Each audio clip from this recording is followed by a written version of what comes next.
They gon' say I'm racist, but they call everybody racist. Hi, Robin. Hi. And what's your name? I'm Matt. Matt. Hi, Yeah. Matt. Nice to meet you. I just had to ask who you are because you have to be careful. Never be too careful. They gon' say you racist, but they call everybody racist.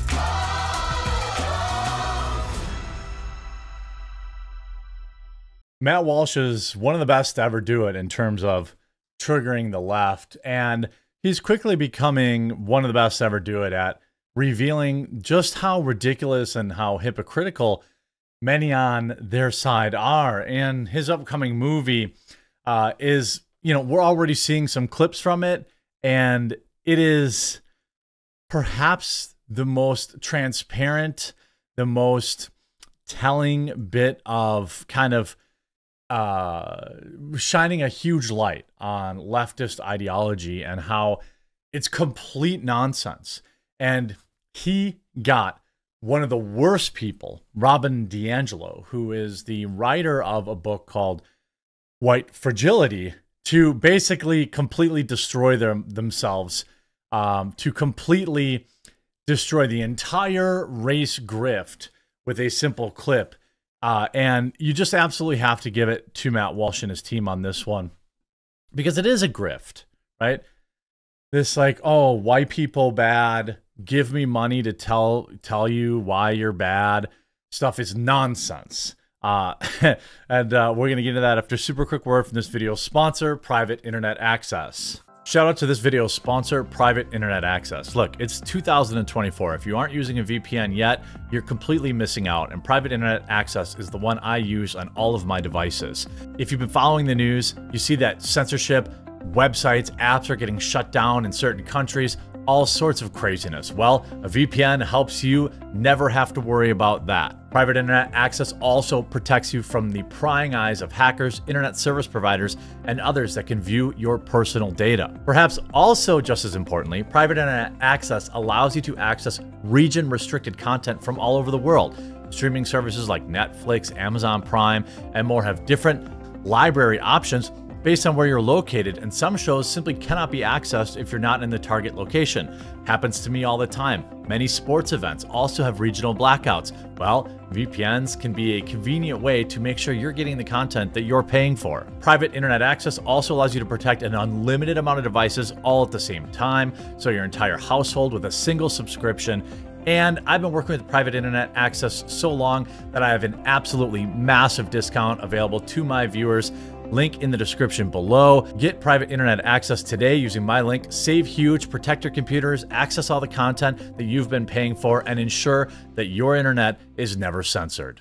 White Fragility author Robin DiAngelo gets tricked into paying reparations to Matt Walsh's producer.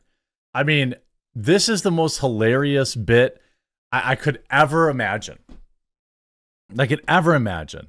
Just you guys at the table having this conversation has been really enlightening for me. Look how Anyway, nervous I they got are. the DEI certification, and I'm just on the journey. They know it's him. They're so All right, uncomfortable. you ladies have a great night. Decolonize yourself. Do your own white supremacy dismantle. But what we're seeing here, by the way, is a paid-for struggle session that white people pay to have a brown person and a slightly more brown person tell them that they're bad. It's literally like a kink or something like that. White Fragility author Robin DiAngelo was hoodwinked into dipping into her own pocketbook to pay reparations to a black producer in Matt Walsh's upcoming documentary, Am I Racist? An undercover man bun wearing Walsh goaded DiAngelo into ponying up cash to his producer, Ben, to compensate for the sins of the past by coughing up the money himself. Walsh has been conducting an interview with DiAngelo for the documentary project while feigning anti-racist sentiments and posing as an activist, summoned Ben after finishing up most of his question. This is Ben. He's a producer on the film. I thought it would be a powerful opportunity to speak directly to a person of color and confront our own racism and apologize for the white supremacist system that oppresses Ben. I mean, it's like when Matt says this stuff, uses these words, it's like it sounds so hilariously ridiculous coming out of his mouth, but it's actually the words that these idiots use. Robin DiAngelo is a chick. I don't know why I say his own wallet. DiAngelo 68 followed suit by saying, on behalf of myself and my fellow white people, it is not you, it is us, and I'm doing the best. Wait, I'm sorry, DiAngelo, I'm standing and I will do my best to challenge it. Walsh then announced that he'd pay Ben reparations if he'd accept it, prompting his producer to quip, I mean, I won't turn it down. I mean, who would, right? Who literally would? I wouldn't. Sure, you idiot, give me money. Walsh announced, I won't turn it down. Walsh then handed Ben a few bills from his wallet. That doesn't make up for 400 years of oppression, but it's all that I have to give, Walsh said. Taking hold of the new cash padding in his wallet, fully in on the ruse, explained that he doesn't know if it's ever enough, but praised Walsh for putting in the work and acknowledged the small progress that I think we made today. DiAngelo looked introspective and bewildered as that unfolded. That was really weird. A perplexed and nearly speechless DiAngelo gasped before formulating a response after Walsh asked, do you want to pay any? DiAngelo then said, I think reparations is like a systemic dynamic and approach, meaning the person that got rich from writing books literally titled or literally espousing white people bad, thought it was weird that anyone would pay the reparations that they almost certainly request we do. I think reparations is a systemic, dynamic approach, she added. But I think there's some people who would be offended by that. Ben explained that he wouldn't turn down cash. A solemn-looking Walsh then stressed the need to allow ourselves to be uncomfortable, he underscored. This is something that I can do right now, he asked. Why wouldn't I do it? I can then go get some cash for sure. I can go get some cash for sure. She relented after struggling to beat back Walsh's and Ben's logic. I don't mind that it would be something that would be comfortable for you. After getting Ben's blessing, DiAngelo then walked over to her pocketbook, pulled out roughly $30 and told him, that's all the cash I have. I can't believe it. It's all a scam. And if those cameras weren't there, Robert DiAngelo never would have given the money up. Thanks, a smiling Ben replied. When DiAngelo sat down with Walsh earlier in the documentary, she asked for quick information about who he was, noting that she has to be careful. DiAngelo's book, White Fragility, Why It's So Hard for White People to Talk About Racism, hit bookshelves back in 2018 and helped her gain fame as a so-called anti-bias training expert. The New York Times best-selling tome features some controversial assessments of racism.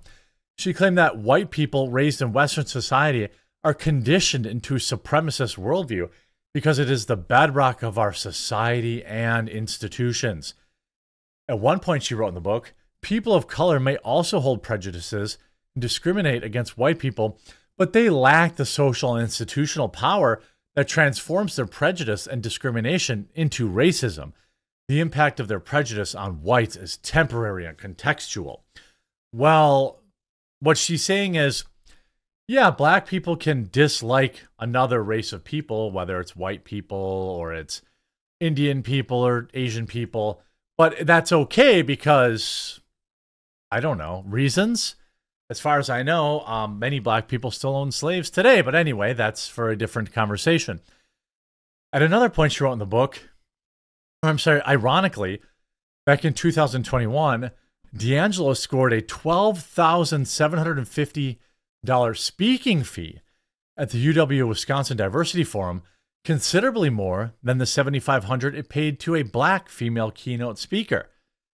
More recently, DiAngelo has faced criticism of plagiarizing passages from minority scholars in her doctoral thesis, according to a complaint obtained by the Washington Free Beacon.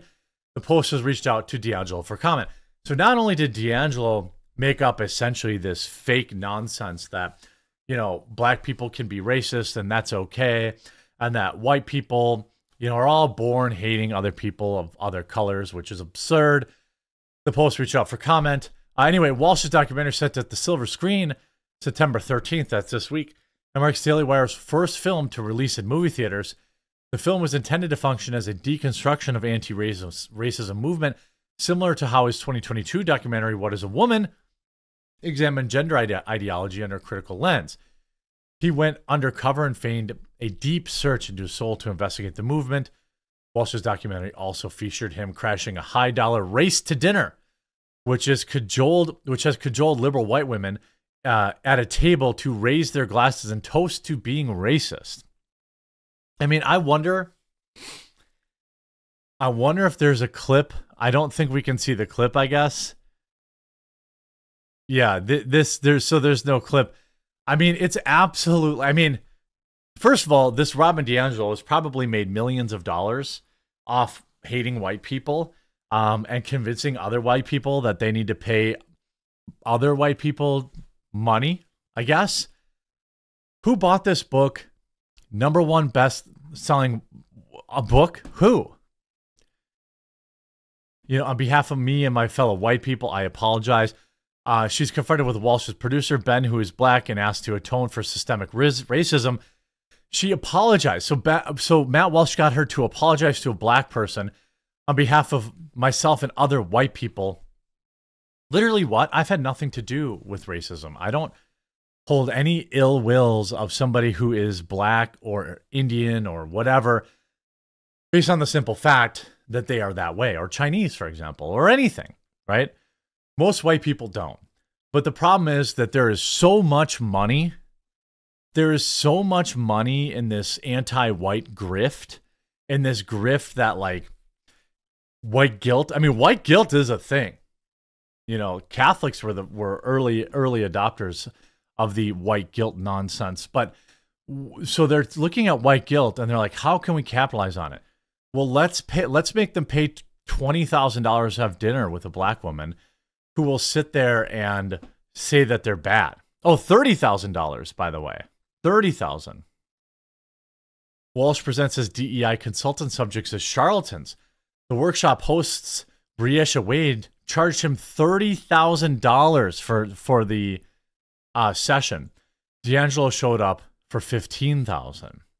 Jody Brown, who briefly gained prominence in 2022 by posting a video of her daughter and niece being crudely ignored by an entertainer at a parade, took $50,000 to help her healing process. You'd think they want to talk about race and racism and not demand huge sums of money, Walsh says. That's not the case. They all want to be paid. The story is strewn from counterpoints from folksy Americans.